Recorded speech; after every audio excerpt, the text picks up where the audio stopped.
Visit Hughes Federal Credit Union on the web at hughesfcu.org. Steve Kerr showed me this move back in the 80s. It's called a robot.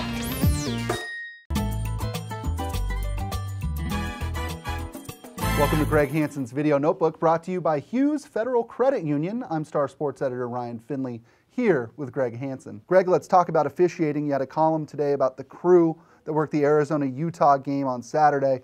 That thing wasn't particularly pretty. It would never end, yet the Wildcats prevailed and secured at least a share of the Pac-12 Conference Championship. Greg, what can be done about officiating in this league? You won't believe this. I don't think anybody will believe this when I say it. Ed Rush was their hope for better officiating because he was a developer. Right. He had all these new prospects ready to go, working them into the league, and once he left, they went back to the same old with Bobby Dibbler, who's got the good old boy network going. He assigns a ref, develops the refs. So, and I know a couple Pac-12 refs very well, and they've told me the same thing. Ed Rush was going to develop new guys, and now they're back to the old guys. You know, Greg, I don't think our average viewer or reader knows exactly the workload that these guys have. Oh, David Hall leads the nation, 77 games right now. He's going to get to 100. 77 games in 3 months. He's doing 5 a week. Oh my gosh. 5 a week.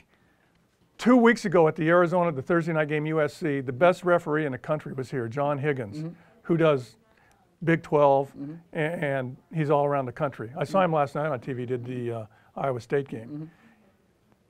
The Pac-12 got him for that game here, and I followed his schedule on the internet the next 3 days. He did the Kansas State game where all hell broke loose. And then he did, and now I forget, I should have thought, but he was on the East Coast Monday, the next night. He went here, there, everywhere. He's worked 80 games already. Do these guys just do it for the money? I mean, I know that sounds terrible, but I mean, there's no other reason to push yourself as hard as these guys do. They get paid by the game. $3,000 if you're an elite ref in the Pac-12 too, but you pay your expenses out of that. Right. So they want to get 80 games. Chris Rastatter from Rincon High, who's probably the second or third best ref in the Pac-12, can't do U of A games. Right. He did 80 games last year. Wow.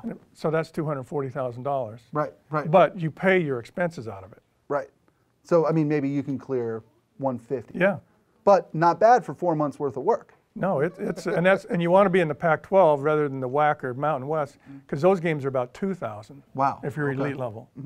Greg, one of the things that I'm not sure the average Arizona fan knows, and maybe I just follow way too many doom and gloom people on Twitter, but these guys are sort of equal opportunity bad refs. I mean, I don't think Saturday's game was called heavily against Arizona. If anything, Arizona benefited. They shot 16 more free throws than Utah.